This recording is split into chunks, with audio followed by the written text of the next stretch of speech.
Now, without further ado, please welcome your host and MC for the evening. It's a rare treat, ladies and gentlemen. He's a headliner, and he started right here at the Comedy Attic. Ladies and gentlemen, Ben Moore!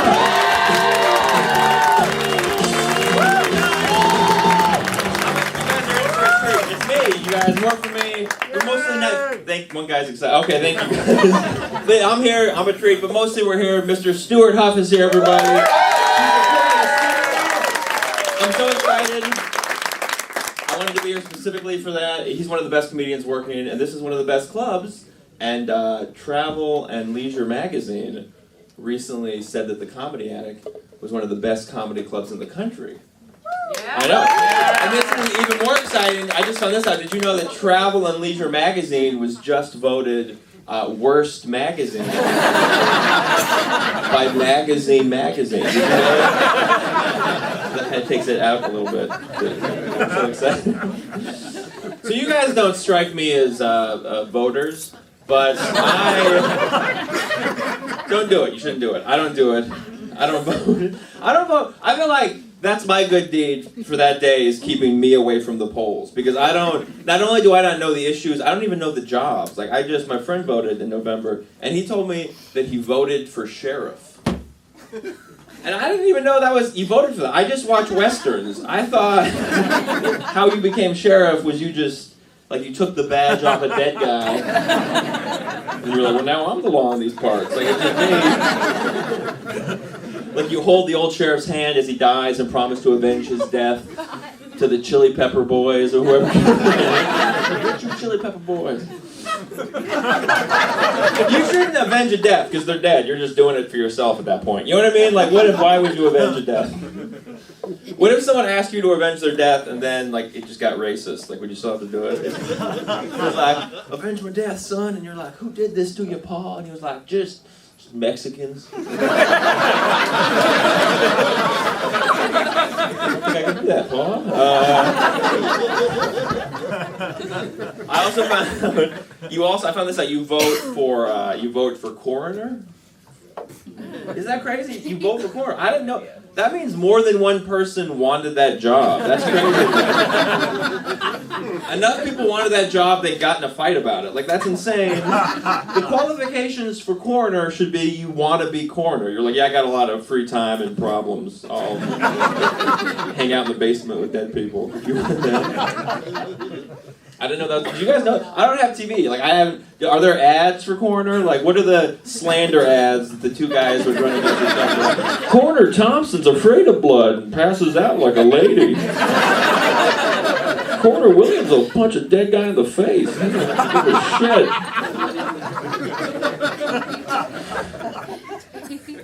shit. This is actually true in Monroe County, which is where we are. This is a law. My brother was taking the test. He was going to be a cop. And he did research, and this is a law in Monroe County, which is if for whatever reason they have to arrest the sheriff, in the unlikely event they have to arrest the sheriff, it's the coroner's job to arrest the sheriff. That's a real law here, it really is. Which seems weird, but it makes sense if you think about it, because the one guy in town scarier than the sheriff is the coroner. Because the sheriff can send you to jail. The coroner writes down how you died, and everybody believes him. That's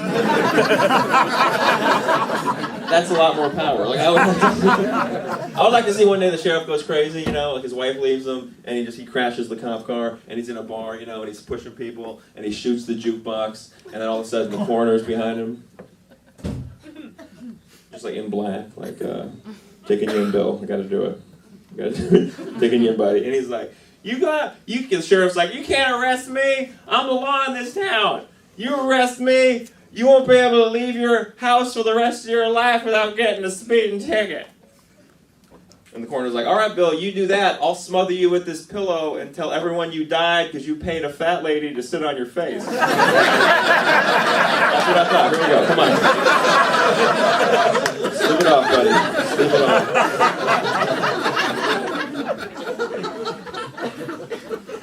It took me a long time. I'm 34. I know I look good. It took me a long time to realize, like, how important like a gesture was to a woman. Like, if you just give a woman $6, like, I love you. Here's. She'd be like, fuck you, $6.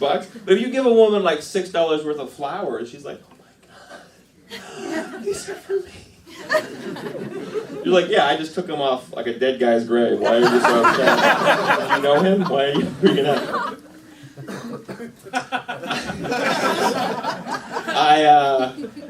Yeah, like this girl, sometimes if you're falling asleep next to a lady, she'll ask you kind of like questions, like getting to know you kind of questions. Like they're random, they're weird. Like I was falling asleep next to this girl, and she goes, what's your favorite kind of candy?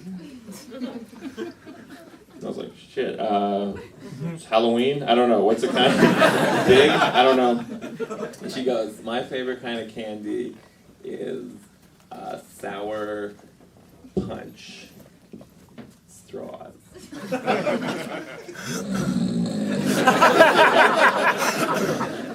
And I was like, okay, cool. And then I just remembered that. Because I'm learning that you should remember things that people say. And I remembered it. And then later, I met her at a bar, and I just walked up to her, and I just whipped out all 3 available flavors of sour punch straws. And I was like, bam, there, that's for you.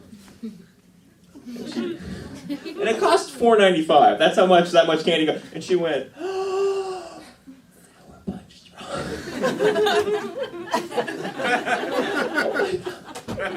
And then, like her friend walked up, and her friend knew that was her favorite candy. So then her friend started tearing up, like sour punch straw.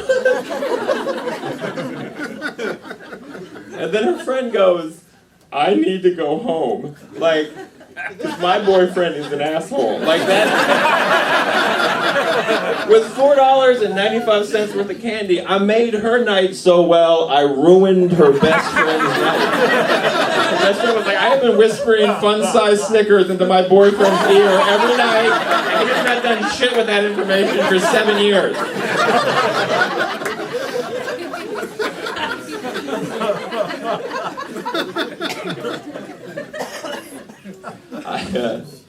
That's my part of the show, everybody. Let's hear it for me some more. My name is Ben Moore. We have so much show coming up. You're going to love it. So many people. And it's a pleasure of mine to bring up one of my favorite comedians in town right now. He's a regular here at the Comedy Attic, you guys. We love him very much. He's adorable. Ladies and gentlemen, please welcome to the stage Mr. Jordan Matherlicht, everybody. Ben Moore, ladies and gentlemen. Give it up for Ben Moore. Did you hear that? I'm adorable at camera. So, Ben Moore. Hi, everybody. I said I'm Jordan. I go to college here, which is weird, because I walk around campus. I don't know if you've seen this. What they do a lot on campus is they give tours to children, which I find unsettling, because they're 5-year-olds. What are they going to learn, right? I take it as my duty to warn them, hey, you know what? If you work your ass off for the next decade, you could be as hungover and confused as all of these good people.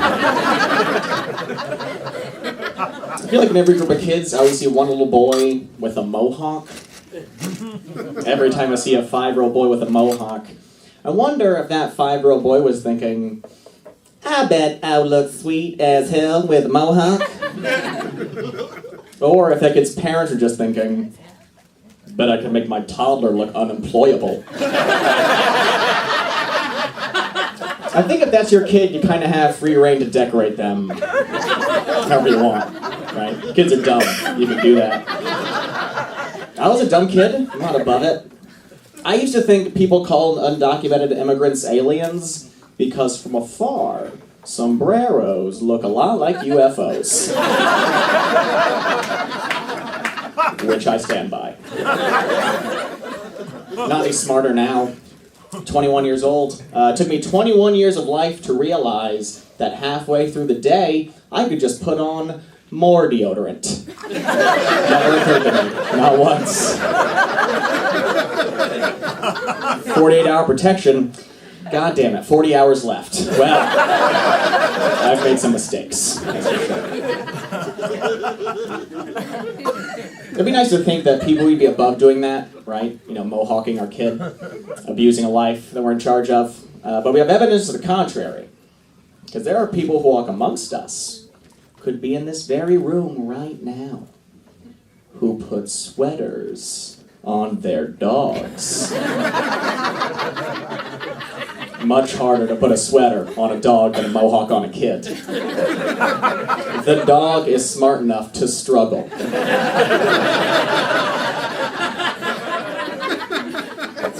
I think the only thing weirder than a kid with a mohawk has to be a baby girl with their ears pierced, earrings hanging out of their head. She just got here. Why are you poking holes in her brain? I don't get it. Somebody once told me, though, it's two distinct gender, so you know that it's a girl. I don't think it matters. She's a baby. It's not like she's out clubbing. Dude, you know that baby you were hitting on last night turned out to be a dude? Okay, man. I've never looked at a father who was kissing his baby without earrings and thought, queer. It's never happened. I actually went to high school in Indy, though. I got into a lot of trouble in high school.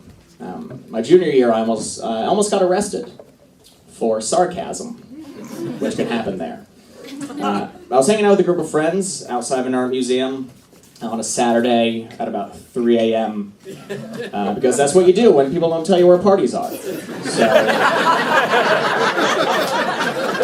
we're having a good time, hanging out, being friends. I guess our fun was too loud, and somebody called the cops on us. Which still is weird to me, because it's not like we looked like a gang. We looked more like a boy band than a gang. Still, cops came regardless.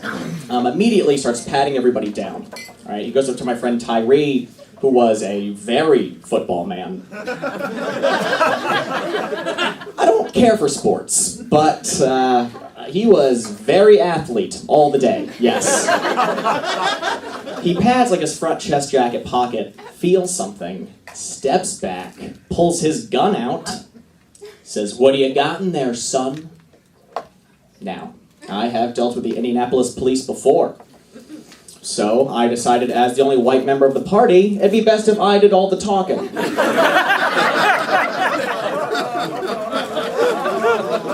You guys need to know where you're at, alright? It's just the world, you know what? Open your eyes a little bit, shift back.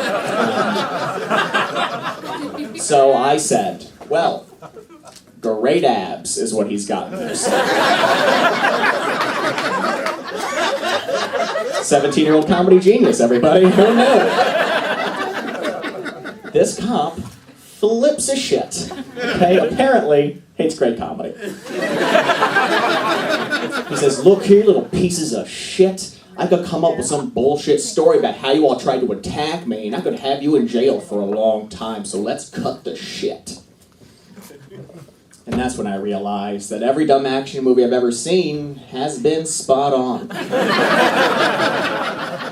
Villains really do take the time to explain their entire evil plan. Now, here's the part of the story that I left out, for reasons. So we were hanging out we were in the parking lot of the art museum. We were waiting there to hang out. We were waiting for my friend who was in a van 30 feet away from us to finish smoking weed. We did not smoke weed, which reversed me back to the not getting invited to parties joke. Now you understand. Right? So we're just hanging out waiting for him, and that's when the cop shows up. He doesn't notice the van, and he starts talking to us.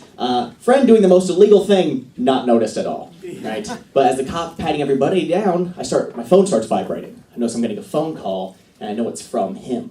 So I have to put my hand in my pocket to click off my phone so the phone stops vibrating. Which I don't know if you guys have ever heard of cops or seen a movie. They want your hands in the air, and they care so deeply. They really want your hands up there, you guys. Not fans of hands in the pants, okay? But I have to do it. I have to take this risk. Because I figured if he hears that I'm getting a phone call, it's going to be like in middle school when the teacher found you passing a note. He's going to want me to read it out loud.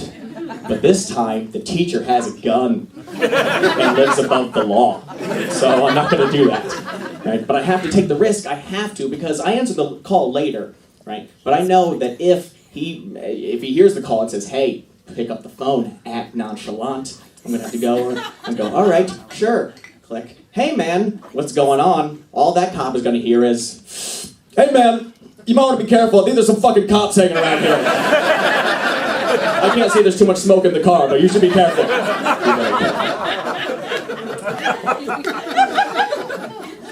I took a lady out on a date a couple months ago. I took her out. We started at the sushi bar. Love some sushi. As we're sat, I noticed that next to us, there's a wall of like 100 photos of 100 Asian babies. Or it was 100 photos of one Asian baby. I'm not sure. You see, I noticed that some people get uncomfortable with that. I think it's because you think that it's racist, that I'm saying that all Asians look the same. I'm not saying that at all. I'm saying all babies look the same. That's my point. That's the big stance I'm trying to make tonight, you guys. I don't think babies have faces. They just have like a template of a face that will soon be shaped with puberty and scuffles they get in. You know, like that's what their face will become. Maybe they have an eye patch later, but they don't have that as a baby. I've never seen a baby with an eye patch. Maybe they exist. It'd be adorable. We know that, right? I just think that if you're a baby and you have the same hair color, you look the same. That's what any baby, any race or anything, like anybody who gets mad saying, you know what, most Asian babies do have black hair. That's just a fact.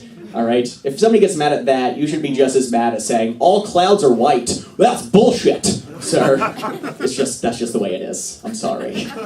People get upset. So, that's it.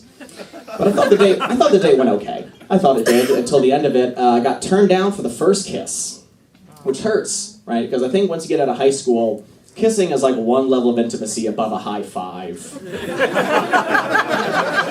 But one below a chest bump. Like that's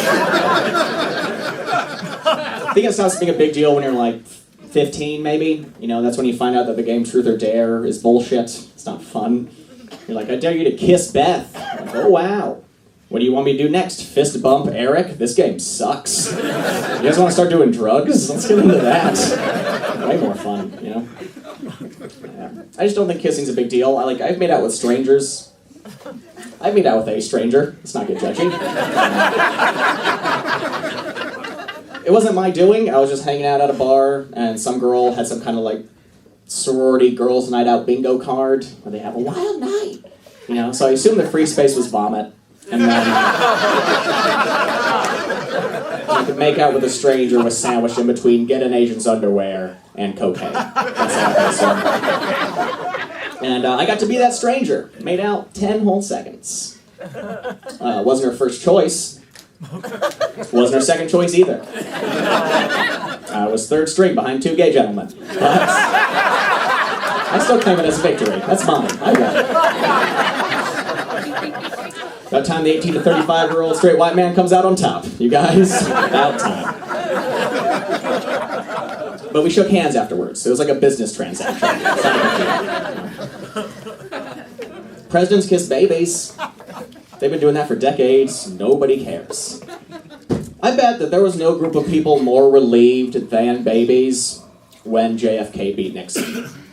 I bet they were ecstatic. Right? John Boy, handsome man. Nixon looks like a sweat reptile. That's an awful day to be a baby.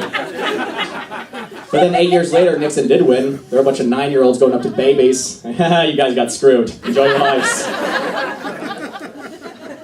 I didn't have my first kiss till I was 16, which I was embarrassed about for a long time because my friends in high school were much cooler than I was. Some of them had 3-year-old kids at that point. First kiss, first girlfriend, second day we were dating, full-blown makeout session, not to brag, but was on the set of my high school play, The Diary of Anne Frank. And you guys can judge me if you want to, but we did not get caught.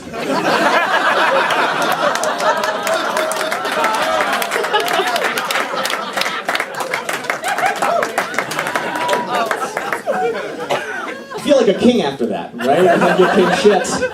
Until you were informed that a month beforehand, she was behind a dumpster giving some guy mouth to dick. Like, I didn't know.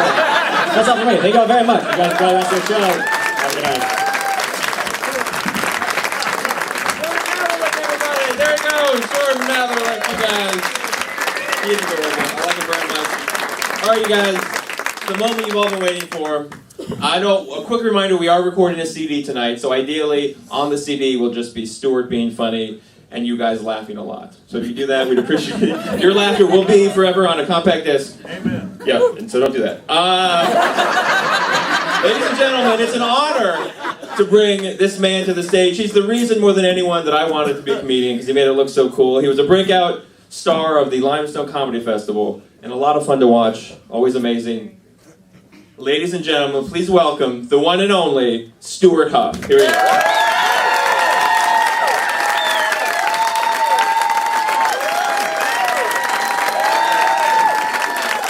Hello, everybody. Yeah, thank you, guys. Thank you so much. Oh, that's so nice. This is thank you, guys, really, for being here. This is the only room in the country that I could record a fucking CD in. This is it. You guys just applauded an Anne Frank making out, not get caught. Do you understand how many rednecks would just stare at that? There's about a third of what I'm going to do tonight that would get nothing in any other club in this country. Yeah, that's the reason I have to do it here. And I'm so happy that you guys are here. Ben, I knew Ben, first time you ever went on stage, and I'm proud of you. You're funny as shit. And yeah, I'm proud of you. Yeah. And Jordan is just, I got a huge heart for Jordan, and he wants comedy bad. You know what I mean? I took him on the road with me. We did some redneck gigs up in South Dakota, redneck gigs. You know what I mean? And he did all his shit. He didn't change it. He didn't talk about being cool, and he stood up there and going, I don't know nothing about football. Everybody's just staring at him like, faggot. And he did it. And then he cried a lot later, but he did it. He stood up there like, all right, everybody. Let's see how we're going to do this. Thank you guys so much for being here. Let's dive into this stuff. The show I'm about to do is about definitions. I think defining stuff is important, you know. I'm originally from Kentucky. I used to be embarrassed of that fact, to be honest with you. I used to be embarrassed of my accent, the clothes I wear. Everybody makes fun of Kentucky. Fuck, West Virginia makes fun of Kentucky. When in the hell did that shit start happening? I'm no longer embarrassed of being from Kentucky. One day I just realized that imaginary man-made borders could not possibly separate ignorance from intelligence. It's just a stupid idea, isn't it? Just draw a line in the sand. Everybody over there is dumber than fuck, and I'm smart as shit. Ridiculous. I've done comedy in all 50 states, and here's what I've learned. Rednecks are fucking everywhere! Every single place I've ever been, it's so depressing. They're in every city, every state. They're in Canada. Canadian rednecks. Holy shit. I was not expecting that. It's not a regional issue. It's a human disease. Everywhere. There's Mexican rednecks and Australian rednecks and Belgian rednecks and 15th century French fucking rednecks. North Korea's ran by a damn redneck. They're all over the Middle East. You guys know what the definition of jihad is? A jihad is a fight or struggle against anybody who does not believe in the Islamic God. Fucking redneck! That's all that is to me. You don't believe in what I believe, so therefore I'm going to kill you. I don't think it's just a coincidence that jihad and yeehaw sound real.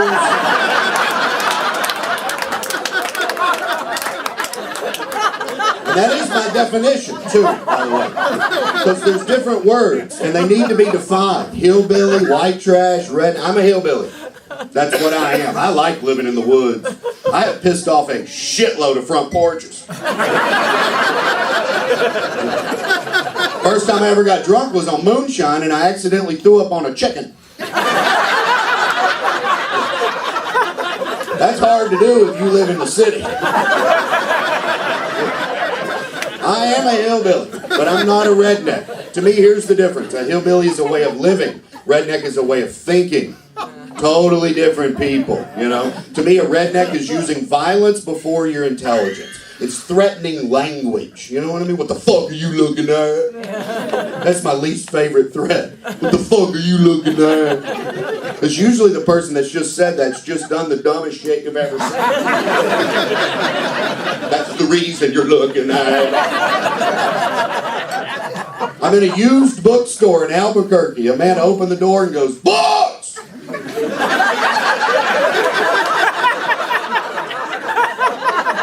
my head, I thought, he just yelled what he saw. I turn around, what the fuck are you looking at? What? I'm looking at a human see and say. What do you think I'm looking at? You can't just yell what you see. They open the door to the strip club. Boom! A man in Louisiana got his dick stuck in a birdhouse in Lowe's. Are we all together on this? Do we need to concentrate on the two most important in Lowe's? What the fuck are you looking at?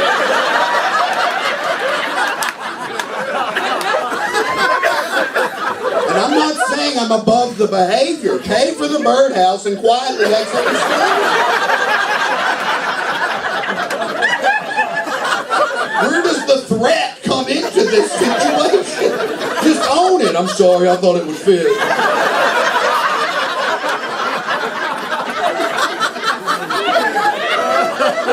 You can't fuck birdhouses in public and then wonder what everybody seems to be looking at.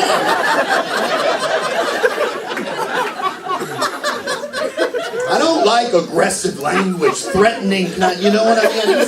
Ugh, you can have my gun as soon as you pry it from my cold, dead hand. What?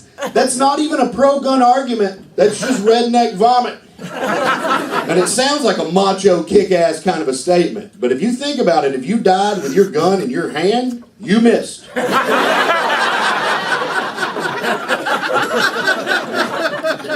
You'd be amazed how many people hear my accent and automatically pigeonhole me redneck. Just that's what they do. You know, that's the reason I was embarrassed of having this accent, of being from Kentucky. People will come up to me after my show and they'll say, "You're from Kentucky? Do you fuck your cousin?" What? Charles Darwin married his cousin. His first cousin. Charles Darwin, probably the only man alive at the time who should have known better.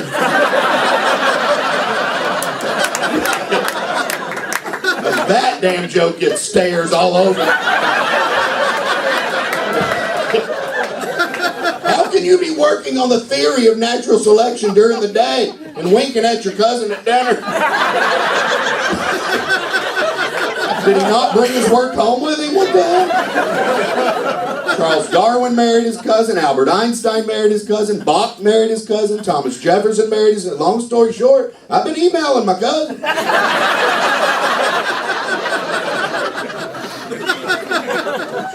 Defining those two words helped me, you know, not be embarrassed of where I'm from, being proud of it. What defines us? That's what's been on my mind lately. What makes you and I different than all the other animals? What's different about our brains? I don't even think we're better than other animals, but we're definitely different. I don't think there's any argument there. What separates that, you know? My teacher in Kentucky told me that we evolved beyond the other animals because we have opposable thumbs. Did that sound fucked up to you guys first time you heard it? I remember in school thinking, what? This? This is the reason I'm smarter than a possum? This doesn't even seem feasible. What the hell, this? I still don't believe it to this day. I don't believe that this is the main reason we evolved. I'm going to make another argument tonight. See if you guys agree. Curiosity. I think that's the major difference between our brains and other animal brains. You and I are extremely curious creatures. We've categorized every single item we've ever found on this planet. Every rock, every cloud, every tree. We have different categories of Bigfoots, and we haven't even fucking found one yet. That's an amazing level of curiosity. Yeti and Sasquatch and Abominable, so we haven't even found one. But when we do, we're ready. What color is it? White? That's an abominable snowman. We are concerned about things that do not pertain to our survival. You know, I own a book called The Mating Habits of the Common Housefly. I know. I bought it because why the fuck would we care? A professor wrote 373 pages on flies fucking. And you want to know how curious we are? I read it. I wanted to know. Other animals breed, collect food, and protect their young. That is the majority of their entire lives. You and I fuck with shit. That's what we do. Isaac Newton split white light. This is white light. Sunlight's white light. There's colors inside of it. In the 17th century, Isaac Newton looked at sunlight and he thought, there's got to be something inside of that. Who in the hell thinks that way?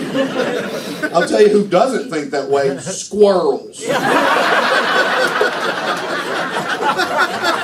Not a fucking thing from the squirrel. They've been on this planet as long as we have. They ain't got shit. They don't even wear socks. What the fuck?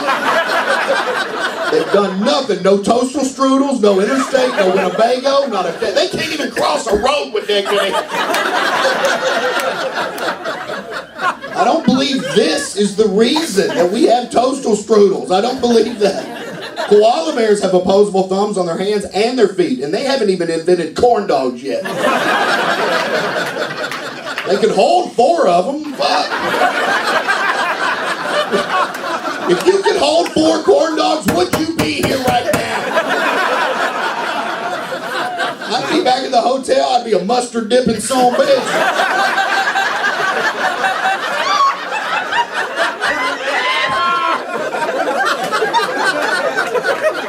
This is our tool. All this is. Every animal on this planet has something about its physique that helps it in its environment, right? Every single one of them, you know? Armadillos have a hard shell and can roll up in a tight ball. I'd trade a thumb for that shit. Wouldn't that be cool as hell to be able to roll up in a what the fuck are you looking at? Oh, God.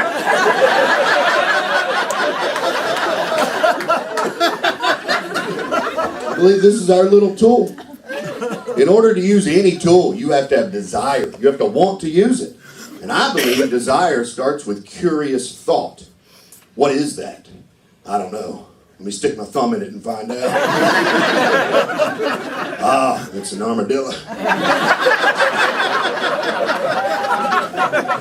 I believe curiosity has pushed us to this level, you know? Look around our environment. You have to be in awe of the potential. Keyword, potential of our brains. What we've done is phenomenal.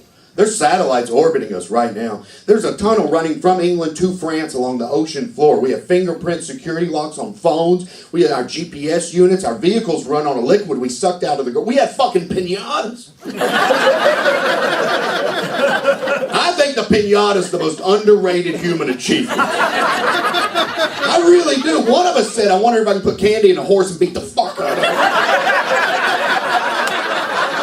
And then we did it. It's one thing to have that thought and then to fucking do it. It's a paper mache horse. You beat the shit out of it, candy falls out of your head. And we invented it. It's the perfect blend of anger and joy smushed together.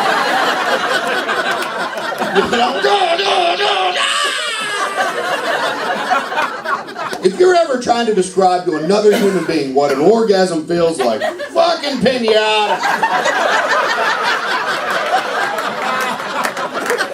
We have essentially invented an orgasm. That's what we do. And whoever added the blindfold is a damn genius. That person should be on the nickel. Blindfold pinata, man. Woman, whoever the hell, who knows? What we've done is incredible to me. You know, you ever just look around our culture, look at the shit that we've invented? We have hot dogs with cheese in the middle. You know why we have them? We fucking wanted them. One of us got tired of putting it on top. You don't accidentally have hot dogs with cheese in the middle. We didn't find them in the woods. You ever walk around Walmart or Target and just look at the shit that has come out of this brain? You can get a hammock for a cat. I saw a kayak with a cup holder.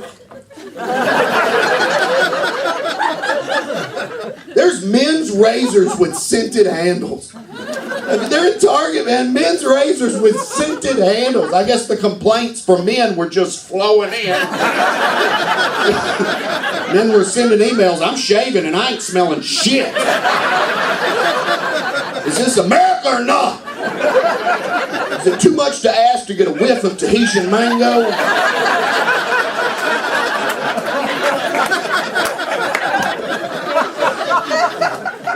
all this shit came from right here. Woman came up to me after my show in Winston-Salem, North Carolina. She said this sentence, it bothered me. She said, the education system in this country cannot be fixed. Immediately I thought, bullshit. We figured out how to get drunk on wheat. Pantyhose are made out of petroleum. How the fuck did we figure that shit out? Easter peeps. Goddamn Easter peeps! You know those little squishy yellow fucks? You know what they're made out of? Crushed up horse hooves. I know. I was just as shocked at every one of you here. When I read it, I was just stunned. I thought for certain they were made out of chinchilla dreams.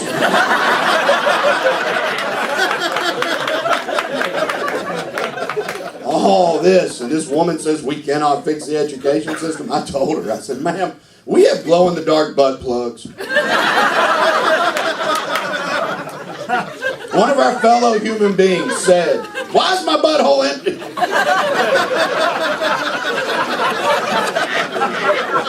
It's Tuesday, for fuck's sake.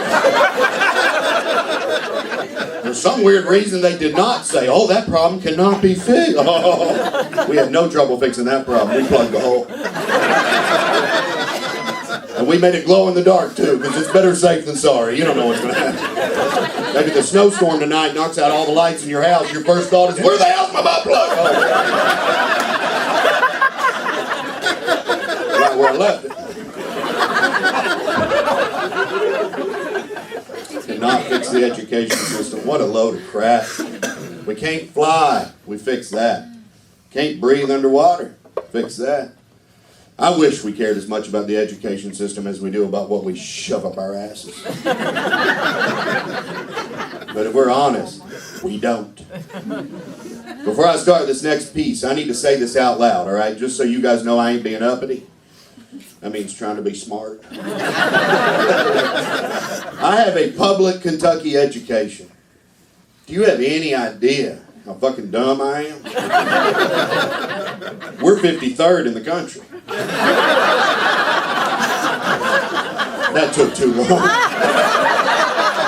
There was a 2-second beat between the punchline and your laughter. What the hell? What's Indiana? 54th? What the hell? I still have my senior year history textbook, okay? Kentucky Public High School, senior year. I was rereading it recently. I just kept thinking, how the fuck did I fail? I must be dumber than broccoli casserole. Here's a quote. Listen to this. This is a quote from my senior year history textbook. DeSoto discovered the Mississippi River. He knew it was called that because the Indians that lived in the area told him that's what they named it. I put it to you guys, and those words went into your ears, and your brain did not go, what the fuck?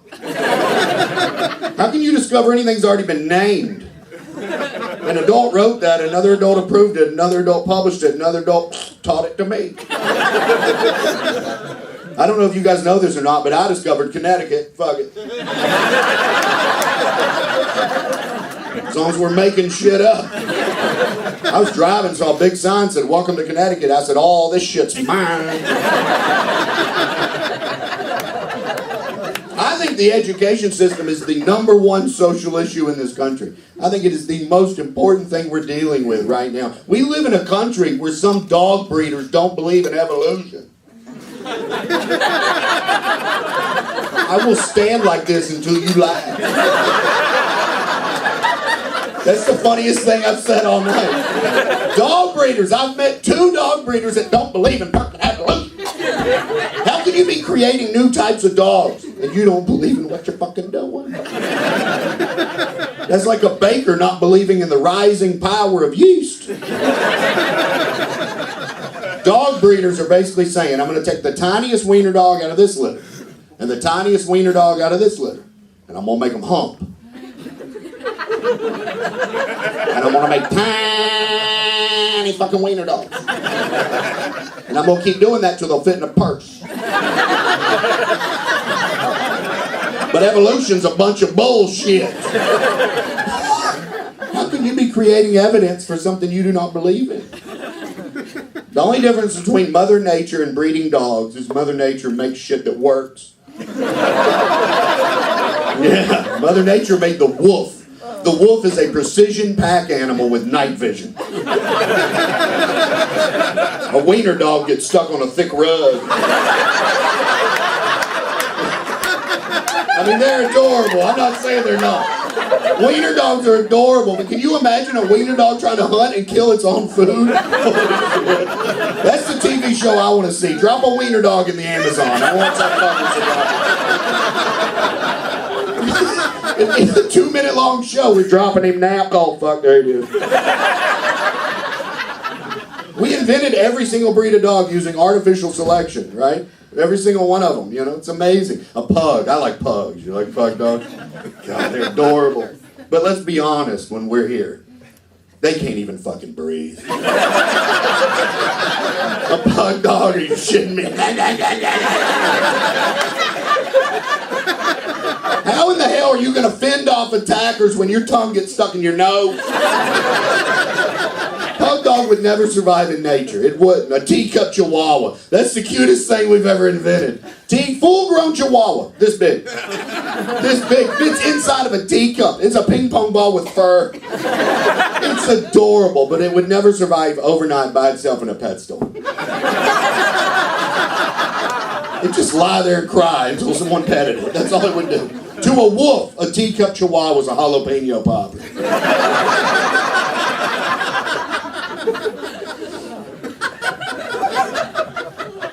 This next bit is the one I'm worried about. I've been getting a lot of flack on this next bit. Let's see what happens. I think the society that you and I have created is actually interrupting Mother Nature. I think we're getting in the way of her job. There's a warning label on cotton balls. Look, I don't want to come off as insensitive, okay? But when I'm in a comedy club, I'm honest. If you cannot navigate the prickly minefield that is a cotton ball,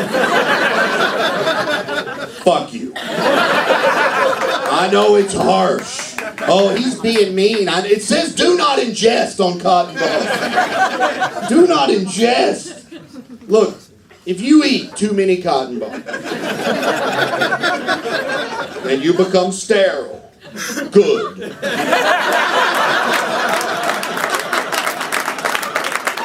Am I right about this? See, I go on the road and do this and people get mad at me. I come here and you guys are like, that is correct. I knew I was fucking right. Mother Nature, we have all these phrases like go green, get back to nature. I'm 100% for it. I think it's one of our better ideas. The one aspect no one's discussing. Mother Nature's not nice. She's efficient, right? Mother Nature does not care about the individual. She cares about the overall betterment of the species. Cheetahs can run 60 plus miles per hour. You don't achieve that level of efficiency by letting the slow ones fuck.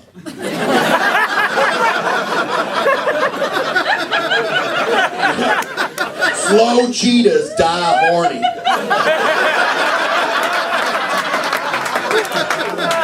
That's the way she works, you know? Female cheetahs are faster than the males. That makes perfect sense. You want to fuck her? You gotta catch her. I don't think warning labels are helping us. There's a warning label on a cigarette lighter. It says, do not ignite on face. Let's just say, hypothetically, some guy has a good idea. And he thinks, I'm going to burn my own zits off. Why would we stop him? He takes a lighter, he puts it directly on his chin, gets a big huge pussy burn, singes all of his nose hair, so now snot is running into his mouth. He burns his eyebrows off and he fucks up his bangs. No woman will fuck him. Mother Nature's job is done. And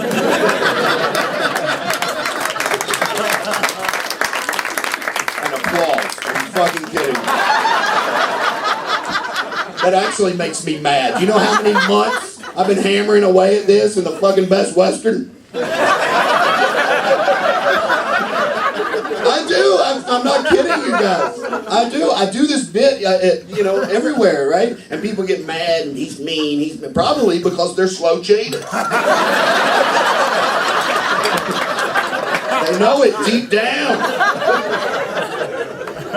I don't understand why we would stop someone from burning their zits off. And then you and I interrupt this beautiful, clean process that Mother Nature's established, okay? This lighter guy, he sues the lighter people. He wins $23 million. He gets plastic surgery, fake eyebrows, and matching jet skis. No one learned anything. He gets laid constantly. He has 6 kids, and now there's 7 fucks that don't know how to use a lighter.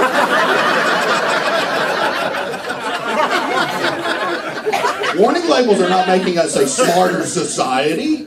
I don't understand it, I think the smarter society is, the fewer laws you need. I'm against any law that protects me from me. Any seatbelt laws, helmet law, I'm against them. I know a lot of people disagree with me, and that's the reason people think this bit is mean, because they think that I'm talking about killing people, and I'm not. I'm not. I'm talking about letting Mother Nature kill people.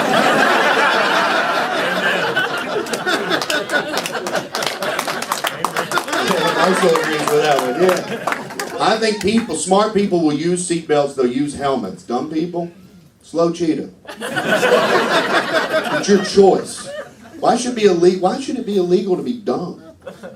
It should be allowed.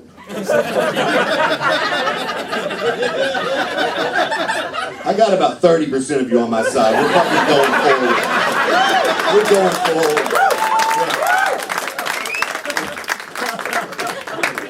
I live in Georgia now. In Georgia, by law, Georgia people, yeah. In Georgia, by law, you have to have a child in a child seat up to age 8. Yeah. Look, let's put this in perspective. By 8 years of age, Mozart had already written 5 symphonies. At age 6, Mozart toured Europe as a genius composer. Our kids are strapped into a car seat wearing gloves and a helmet playing with blocks. I'm quoting the law in Georgia, by the way. Here's the quote. Legally up to age 8, and they recommend up to age 12. Fucking 12. If I saw a 12-year-old in a child seat, I would point and never stop laughing. That is excessive. Yeah. My great-grandmother was married and pregnant at 13. She'd just gotten out of the car seat.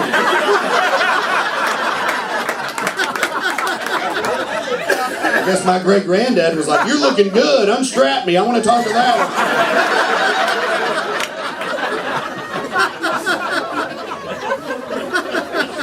We seem to be putting a tremendous amount of energy into making sure that we're all safe, and almost no energy into making sure that we're all educated. I don't see how this could possibly work out good. We're all going to be alive and dumber than fuck. What's the point of that? And I know there's some people in this room that disagree with me, and I respect your opinion. I truly do. But let me just say this one sentence, and then I'll get off your back. You give it 8 or 10 years. You're going to be shoulder to shoulder with birdhouse fuckers.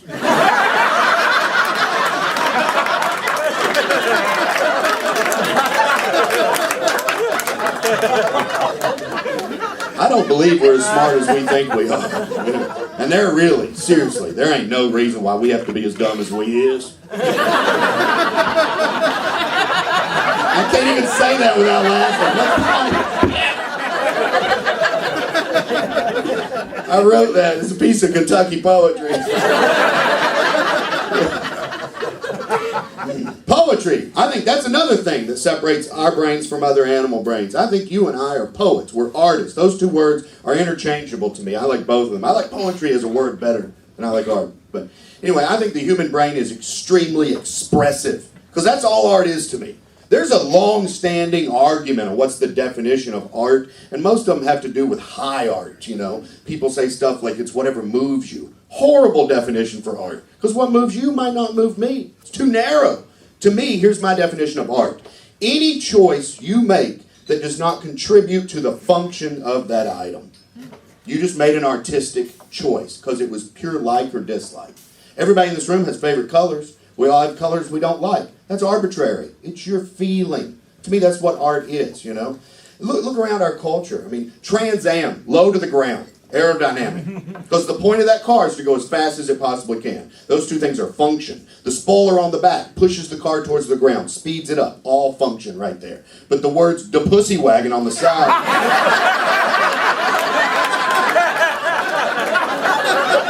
That's art. It's absolutely art. Somebody chose those words. Yeah.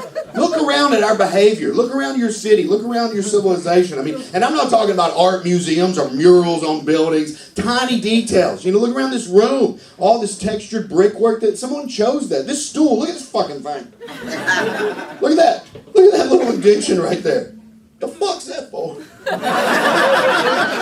see that? Hey, look at that. Someone said, "Didn't." You guys see that? What the hell would we do that? Someone said, "Fucking give me a hammer. I'm gonna make it pretty."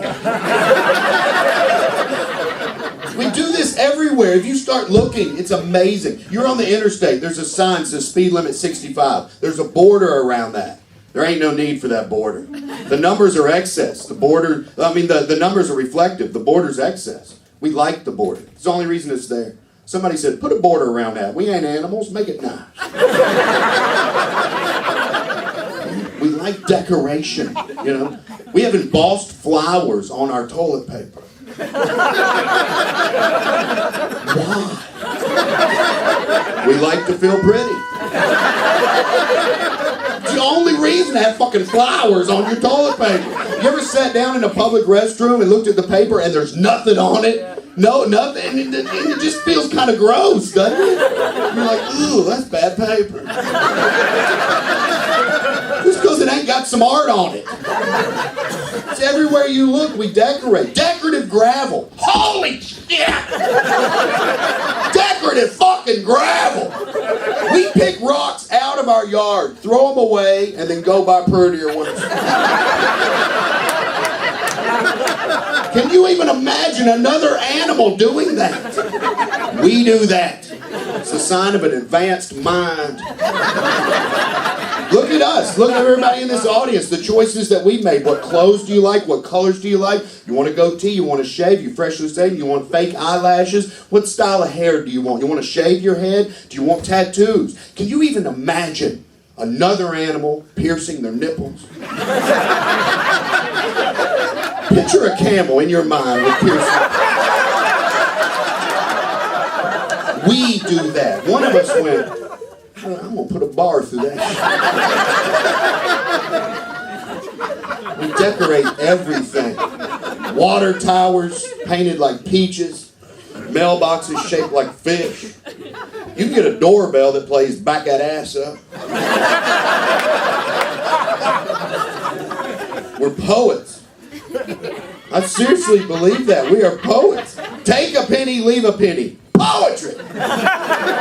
It's too many words to describe what that is, but it rhymes, so we liked it. We the people. That's the first three words of one of the greatest documents ever written by human beings. It's our Constitution. It starts with "we the people." All it would have to say is "rules, colon."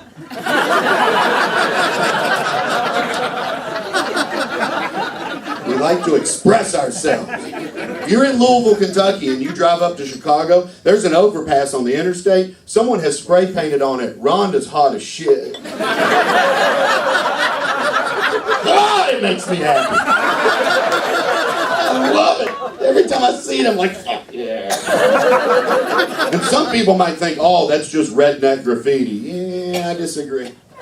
99% of all the poetry you and I have ever written is about that sentence right there. Yeah. Shall I compare thee to a summer's day? Rhonda's hot as shit. That is the exact same sentence. Look me in the eye and tell me that ain't the same sentence. One of them's creatively worded and poetic, and the other one's Shakespeare, but they're the same fucking sentence.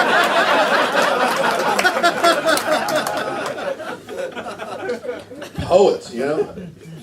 We have a curious thought, we invent something, and then we decorate the shit out of it. And as evidence, I offer to you the glitter-covered mechanical Hello Kitty bubble blower. They're available. I bought mine at Walgreens. I had this thought, you know. I've been thinking about it for, I don't know, a little over a year and a half. What makes me different than a wombat? You know? I think that's a big one. Art, poetry. I took my notebook out and I started to look around our cities, you know, trying to find evidence to try to convince you guys that I'm right, you know. And not murals, like I said before. I didn't go to the art museum, nothing like that. I walked around city streets and looked at tiny details, shit you and I built, with curves, unnecessary colors, all kinds of embezzling and all indentions, all that shit. We decorate everything. My list got so long I threw it away and I tried to find items human-made with no art. It's hard to find. It's hard to find an item you and I have made that we didn't add something to it, you know. About a year ago, I started to tell audience, if you can come up with an item, send me a Facebook message. I want to hear it, you know, because I wanted to see what people would find. So interesting. People sent me stuff from all over the country. Guy in Cincinnati sent me one. He said, how about barcodes? And immediately I thought, there you go. Barcodes. Pure function. I get on the internet, start searching. Nestle Chocolate is starting to make barcodes shaped like houses. They have some shaped like bubbles. The fuck? Have you ever picked up a product at the grocery store and went, I don't want this. Oh, bubbles. Shit, yeah. Why do we do this? Why do we act like this? We're expressive, you know? You can buy a pink gun. You want to hear something fucked up? Listen to this. You can buy camouflage bullets. I mean, our hunter's like, I missed him because he saw it coming. It's just design. That's what we like. We like decoration. We like design. I had a guy in Sioux Falls, South Dakota. He sent me a Facebook thing. He said, how about school buses? They're pure function. And I thought, they're curved at the top. Then I thought, maybe that's to save on gas. So here's what I did. I called the company that is in my district that makes school buses. I got a guy on the phone. I told him I'm a comedian. I'm trying to do this, right? So I asked him, I said, can I ask you questions? He goes, absolutely. I said, why are school buses curved at the top? He said, well, that's aerodynamic. School buses use a lot of gas and that cuts down. I said, no, that's function. You know. I said, why are they yellow? All school buses are yellow. He goes, well, in this culture, yellow means caution. Oh, okay, that's function. And I said, what's the black stripe down the side of a school bus? He goes, oh, that's pure flourish. Isn't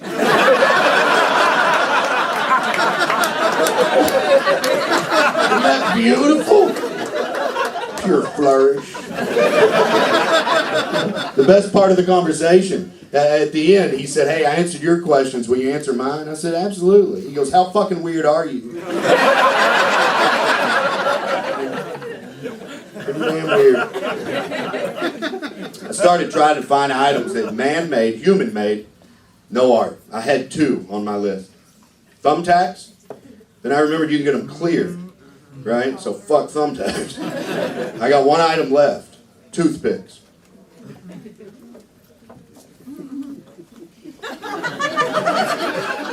Somebody say it. Sword-shaped ones. Sword-shaped one. Fuck toothpick. Thank you, sir. You had the balls to say it. Thank you very much. Yes, absolutely. I made the CD. Yeah, it's a little bit of a hook. I know, because I thought if I write this bit correctly and then tell an audience that toothpicks have no art, you guys should contradict me. I bought bacon-flavored toothpicks, and I have not regretted it. All kinds of different colored toothpicks, all kinds of different colors. You can get some with that frilly shit on top, that little explosion of happiness. I know they're out there. Items with pure function, nothing added. There's got to be thousands of them, but they're hard to find. That's how artistic you guys are. You know, we are as humans. Curious poets. I'm going to take care of your wait staff tonight, by the way. They're working hard. Take care of them.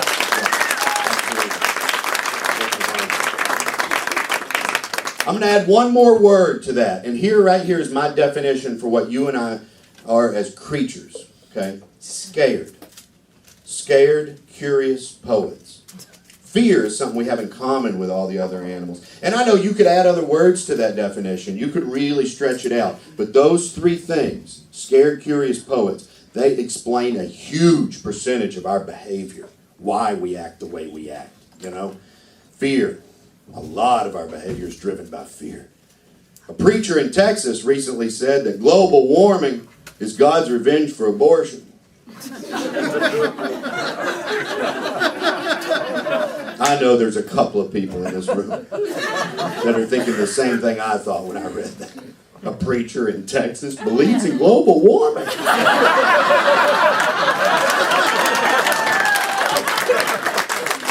We are winning! We're winning the battle! We're tossing pebbles into the ocean and they're starting to fucking stack up. Isn't that the dumbest sentence you've ever heard? Global warming is God's revenge for abortion. Like God's up there going, I don't like him killing babies. I'm going to make it real hot. Do you guys feel like America is casually dating logic? We're definitely seeing her, but we ain't ready to commit. We're also casually dating superstition, and she's a hell of a lot more fun than logic. Superstition is fun. Halloween's more fun than President's Day. Shit, St. Patrick's Day's more fun than President's Day. You know why we wear green on St. Patrick's Day? Our ancestors truly believed that green makes human beings invisible to leprechauns. That's fun as shit. We all put on green, drink some liquid wheat, get fucked up. We have a good time. Nobody cares about President's Day. Nobody wants a fucking mattress.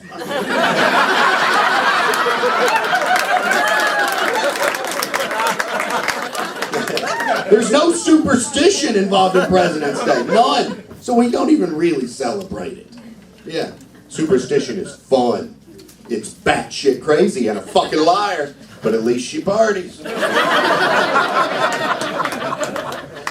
just read this article. This man was trying to convince me that the 3 most powerful words in the English language are, I love you. Look, me to you guys, seriously. Those are great words. If you meet someone in this lifetime and you feel them and you say them to her, God, it feels great. You know, someone says them to you and they meant them. Those are beautiful, beautiful words. I don't even think they're close to the 3 most powerful. I think the 3 most powerful words in the English language are, I don't know. Those are big words. Admitting you don't have answers opens you up to learn, to listen to somebody else who might. I think I don't know might just be the doorway to pure intelligence. Can I make a meatloaf? Fuck, I don't know.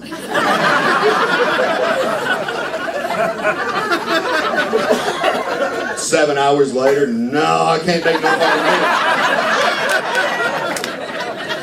I just got a big damn burger is all I got.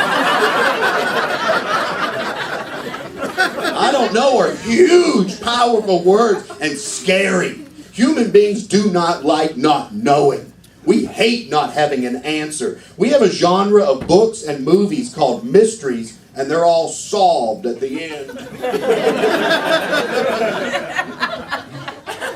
Why do we even call them mysteries? Because we didn't know for a little bit. And it scared the shit out of us. If someone wrote a true mystery, it would piss us off. You know it would. Well, who killed him? It's a mystery. Oh, this is bullshit. I did not read a mystery to not know. We hate not having answers. And if we do not have a good factual-based answer for one of our curious questions, we will make some shit up. Because we would rather believe a lie than to admit we don't know. You guys remember last year when that plane disappeared from radar? Yep. I love that period of time because I talked about it on stage and people would come up to me. I mean, at least 20 people over the course of 6 months came up to me and claimed to know where it was. I loved it. My favorite one, Montgomery, Alabama. This guy comes up to me after the show and he goes, hey, I know where that fucking plane is. And I thought, oh shit, this is going to be good. I said, where is it? I swear, I'm quoting. This is exactly what it said. He goes, That fucker's in the basement of the White House because Obama's a homosexual man.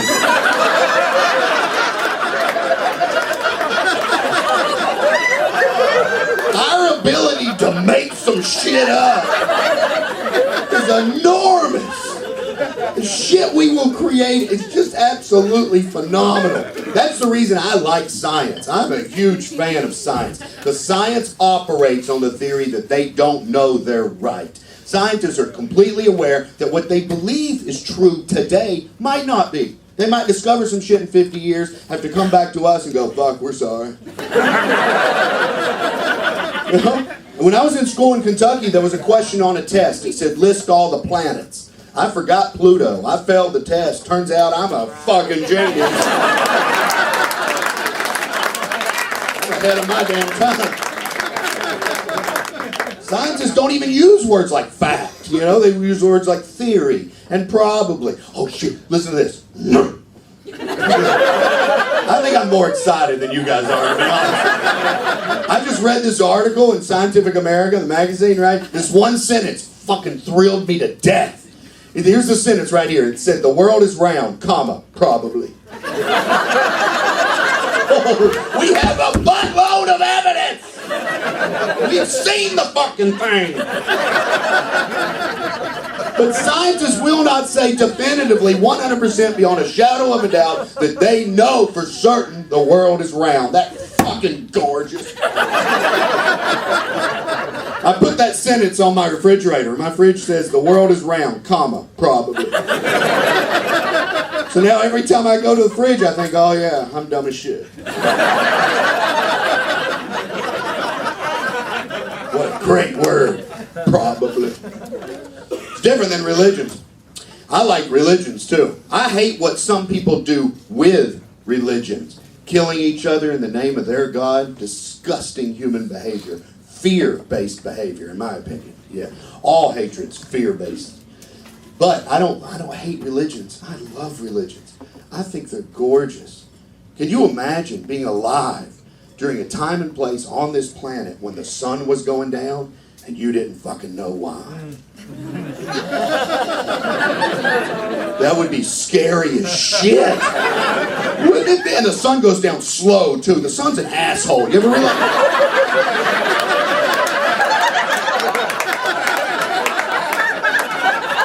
Where in the fuck did the sun go? That was a huge question for our ancestors. Where in the fuck did the sun go? It had to be a huge question for them because every single ancient tradition has an answer to where did the sun go.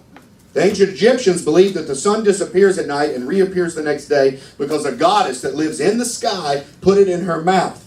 And throughout the night, the sun passes through her body, and the next morning, she gives birth to it. Isn't that beautiful? It's batshit crazy and a fucking liar, but at least she parties. The other answer to where in the fuck did the sun go was we don't know.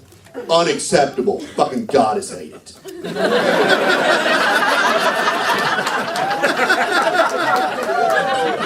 My favorite answer to where in the fuck did the sun go? The ancient Japanese believed that the sun disappears at night, reappears the next day, because the entire planet Earth rides on the back of a huge fucking catfish. If that sentence did not make you happy, you and I are not in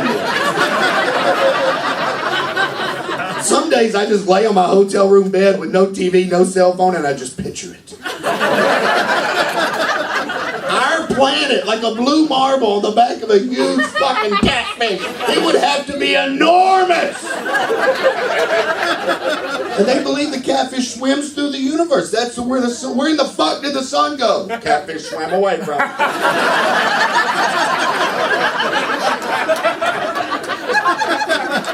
You know what they believed earthquakes were? That's a heavy earthquake area, Japan. They believed earthquakes happened when the catfish wiggled its tail.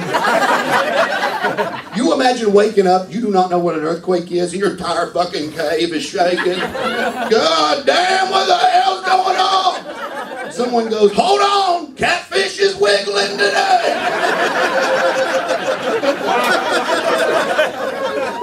Environmental questions questions. Stuff you and I do not even ever consider. What is rain? What's wind? Why is it different day to day? Why is wind different all the time? What is lightning? What's a thunderstorm? What's a hurricane? What's an earthquake? Somebody comes up to you and goes, well, we're on the back of a huge fucking catfish. And you go, yeah, that sounds about right. Thank God. Now I can relax. And now, thanks to scientists and curious minds, we know we're not on the back of a huge fucking catfish. Probably.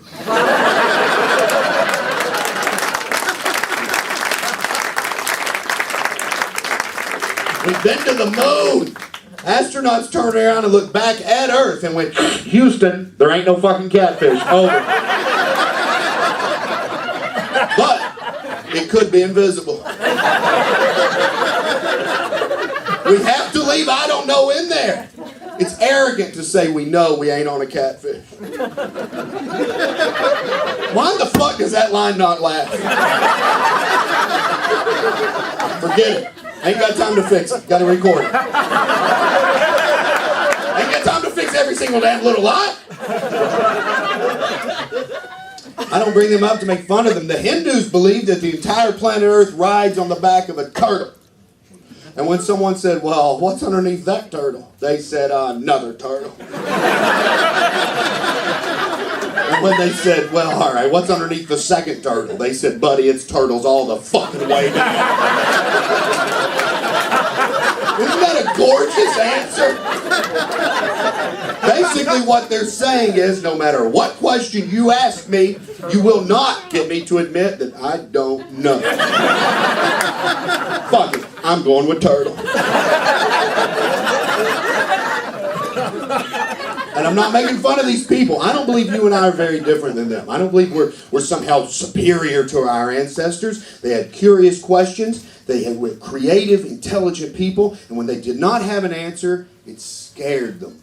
So they made some shit up. Let me ask you guys a question. Seriously.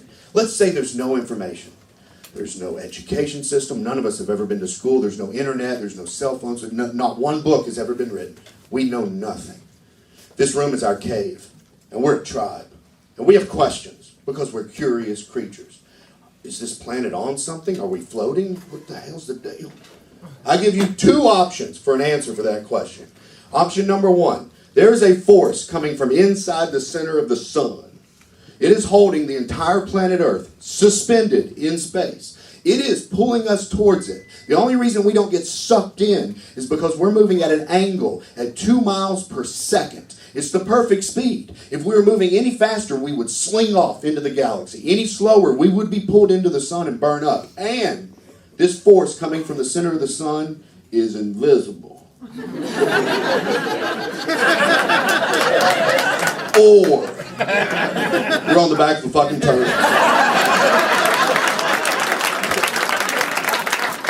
Which one you gonna go with? I got $50 on turtle all fucking night long. It sounds more plausible. It does, doesn't it? It just sounds more like, fuck, turtle, yes. Next time you guys are at home and you're bored and you ain't got no pinata, here's something fun to do. Get on your computer and search, what did our ancestors think rainbows were? Oh, the answers are fucking gorgeous. Croatians believe that a rainbow is a stool. It's like a seat, like this. And they believe that God put a rainbow down whenever he wanted to come to Earth, and he'd sit on it and fuck with us. Cherokee Indians believe that a rainbow is the hem of the sun god's coat. What a sun god would need with a coat, don't fucking know.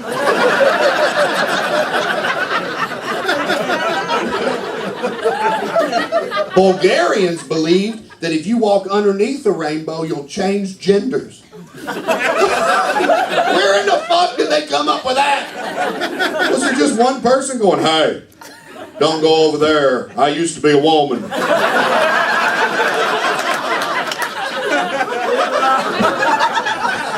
Here's my favorite one. Listen to this. Oh, this makes me happy. Ancient Germans, they believed that a rainbow is the rim of the dish that God used to hold the colors that he painted the birds with. I am not that creative. Whoever came up with that is a master liar. That's an incredible story. There's a couple of African tribes that believe that a rainbow is a hideously painted demon coming up out of the ground to eat your children. Can you imagine seeing a rainbow and thinking of it as a negative thing? They actually hid their children when a rainbow was in the sky. Stripe of color just appeared in the sky. The fuck is that? That's a human question. Antelopes don't seem to give fuck. Brown-throated, three-toed sloths are oddly silent. You and I saw a rainbow and said, what the fuck is that? Curiosity. 2,000 years ago, not one good fact to build a nice, solid answer on. So we made some shit up. Making something up and believing it because you're too scared to admit you don't know is fear. And what we made up ain't nothing but fucking poetry. Scared, curious poets. It makes me so happy that I live on a planet. At some point in our history, an adult came out of a little hut and went, holy shit, kids, get in here! Fucking rainbow!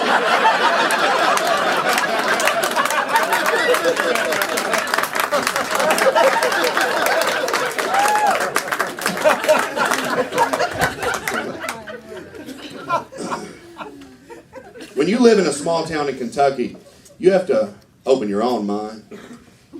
Because there ain't a lot of people there to help you. Yeah. My nanny's my favorite person on this planet. That's what I call my grandmother. My nanny. Yeah. I always loved it. I don't know why. Even when I was a little kid, I was attracted to that woman. I would just stand near her and listen because she said weird shit. All the other members of my family said the same thing. Every single one of them were very identical. My nanny's weird. She eats dessert first. No, weird. Every single meal I've ever seen her eat. Chocolate cake, then fried chicken. One day when I was like 10 or 11, I asked her, I said, why do you eat dessert first? She goes, honey, there might be a fire. That's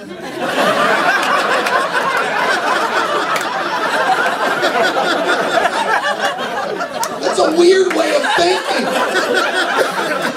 That attracts me, you know? I just listen to what she says, yeah. Small woman, shaped like a potato. Little bitty 4'10" is what she is, shaped like a potato. Never, ever saw her give a damn about how she looks, right? I went to eat with her once at Crackle Barrel. I showed up, rollers in her hair, a bathrobe, and a Pink Floyd t-shirt on. Didn't give a damn. Yeah. She used to give me books my entire childhood. It's probably the reason I read. She'd hand me a book. Never say read it. She never said to me, you have to read this book. I'm going to ask you questions. You have to give me a book report. Nothing. She would walk by me and put a book in my lap and walk away. You want to hook a teenage boy into reading? Don't say a fucking word. Makes you curious. Why did she give me this book? Shit. I guess I better read it. Yeah. I loved when that woman said the prayer. Thanksgiving, Christmas, whole big family all holding hands. Every prayer I've ever seen her or heard her say started with this. We are poor people. My favorite prayer I've ever heard. We're all holding hands. She goes, we are poor people. Whoever you are, thank you for Willie Nelson.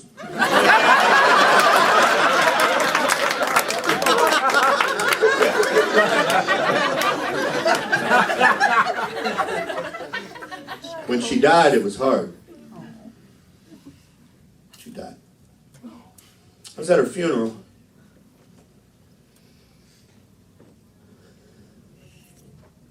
I was listening intently to the preacher because this was all kinds of broken.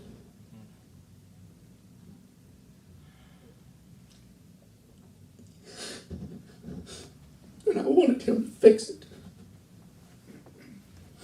And I'm honest when I'm in a comedy club. He didn't do it. He was saying the same things I'd heard at everybody else's funeral that I've ever been to. It's like he had a script, and I was starting to get mad. Because she's not like everybody.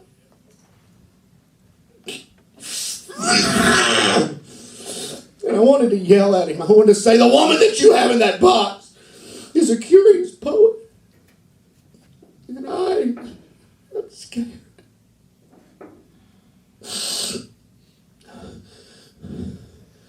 I didn't say anything at the funeral. I sat there, mad. I didn't do anything for months. I did my shows because I have to make a living, and then I would go back to the hotel room, and I would just lie on the floor. The question that killed me, the one that I couldn't get out of my head, I just kept thinking, where is my nanny? Where is she? Is she in the clouds, streets of gold? Maybe.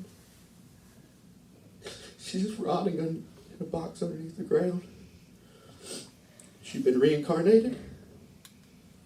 Is she communing with the buffalo spirits? I want answers. I want to know where she is. I can't lie. Where is my nanny? I don't know. That makes me mad. One day I was in a hotel room in Montana. I was pacing back and forth. Where is she? Where is she? Where is she? You fucking tell me where she is. And then these words came out of my mouth. I said, she knows. I don't know why. I started to feel better. She's gone to find the answers. Nanny has gone to find the answers.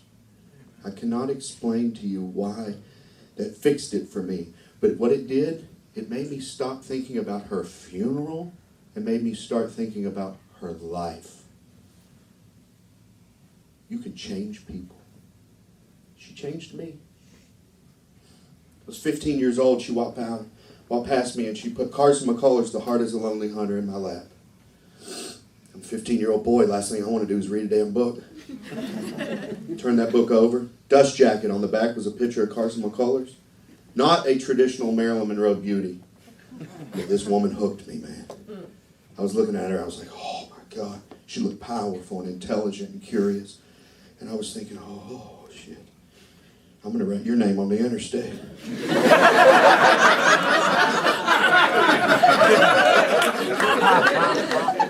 I told my nanny, I said, thank you for the book. I have a crush on Carson McCullers.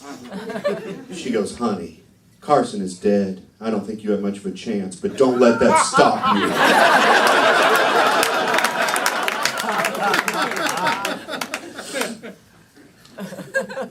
If there is some kind of judgment day after this, some kind of day where I have to prove that what I've done is worthy, I'm putting my cards on the table.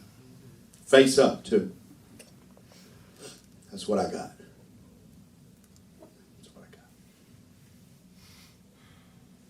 got. I have a 2 and a 7. You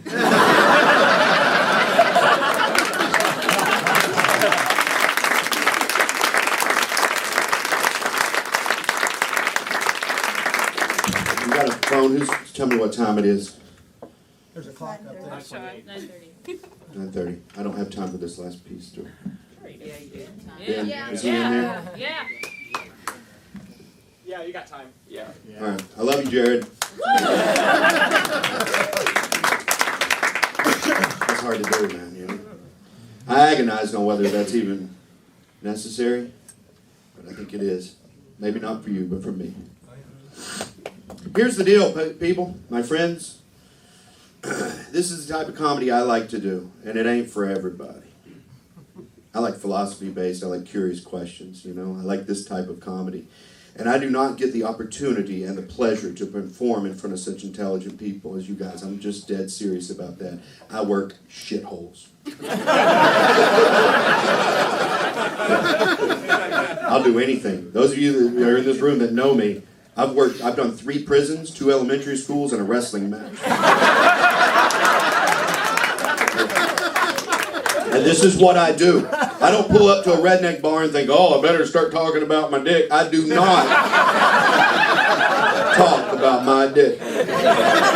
My dick is not funny. If I'm honest with you guys, my dick is sadder than my clothes.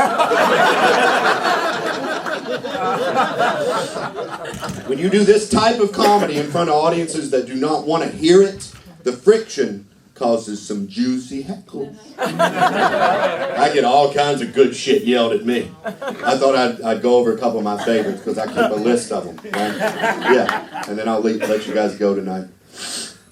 Fayetteville, Arkansas. I said the 3 most powerful words in the English language are, I don't know. Guy yelled out, how about these words? Why don't you go fuck yourself?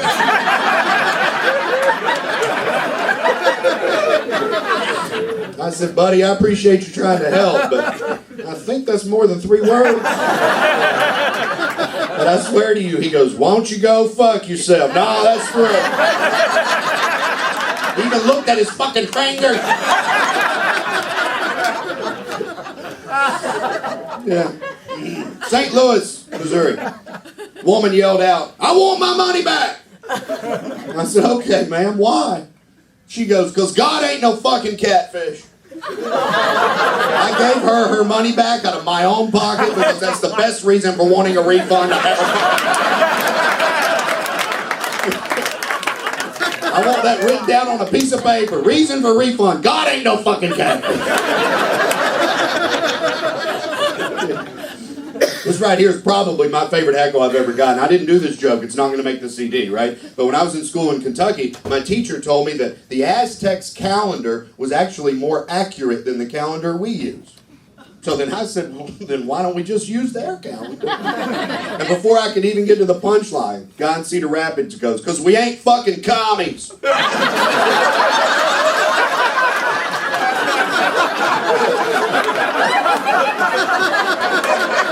Say what you want about the Aztecs, but they were strict followers of Karl Marx.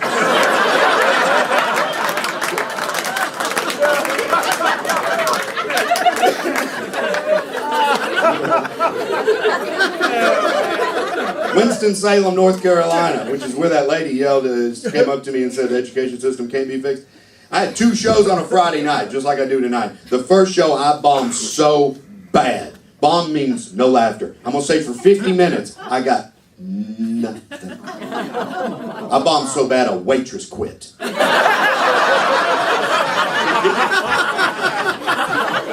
In between shows, I'm hiding outside because I figured if the owner can't find me, he can't fire me. So I'm literally hiding behind a bush. There's a big bush. You know? I'm hiding behind the door to the club's right here. 2 grown men that had just seen me bomb for 50 minutes came out of the door. One of them goes, what in the fuck was all that shit about? That's his summation of my art. What the fuck was all that shit about? The other guy that was with him goes, hell, I don't know. The only funny thing he said all night was butt plug.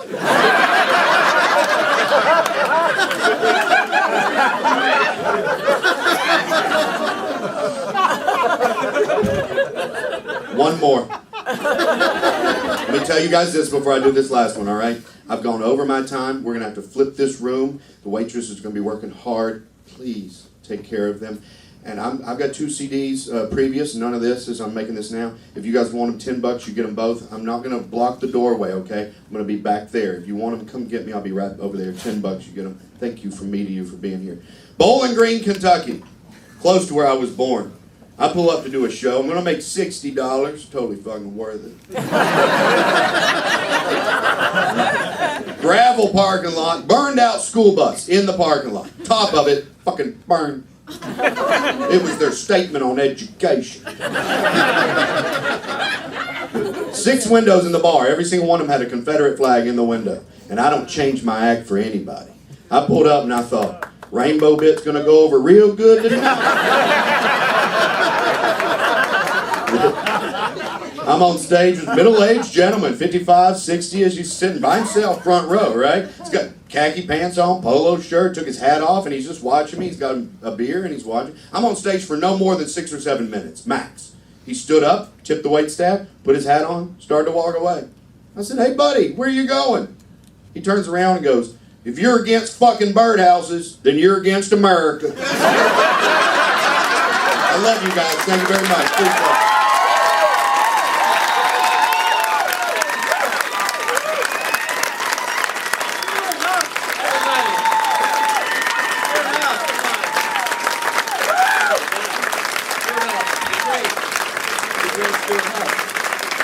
Never seen anyone do that before. Stuart Huff. You guys have a good time tonight.